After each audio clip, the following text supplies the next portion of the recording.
Welcome back. అంగన్వాడీల సమ్మె రోజు రోజుకు ఉధృతమవుతుండడంతో జగన్ ప్రభుత్వం దిగొచ్చింది. అంగన్వాడీ సంఘాలను ప్రభుత్వం చర్చలకు పిలిపించింది సర్కార్. ఇవాళ సాయంత్రం సచివాలయంలో అంగన్వాడీ సంఘాలతో మంత్రుల భేటీ చర్చించనుంది. ఇక వేతనాల పెంపుపై అంగన్వాడీలు పట్టుబడుతూ ఉంటే వేతనాలు పెంపు మినహా మిగతా అంశాలపై చర్చిద్దామని ప్రభుత్వం చెబుతోంది. ఏఐటీసీతో పాటు మరో 2 సంఘాల ప్రతినిధులు చర్చలకు రావాల్సిందిగా ఆహ్వానం పంపింది. దాదాపు 15 రోజుల నుంచి సమ్మె చేస్తున్న అంగన్వాడీలు తమకు వేతనాలు పెంచాలని డిమాండ్ చేస్తున్నారు.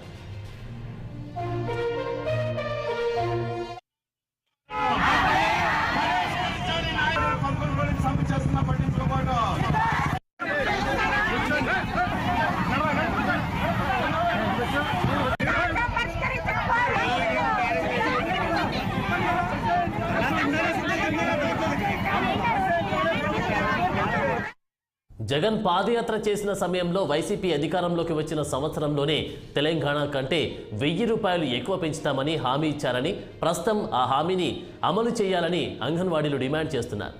మిగతా అన్ని డిమాండ్లకు ప్రభుత్వం సానుకూలంగా స్పందించింది, పరిశీలిస్తామని చెప్పినప్పటికీ గతంలో 2 పర్యాయాల చర్చలు జరిగినప్పటికీ సమస్యలు పరిష్కారం కాలేదు.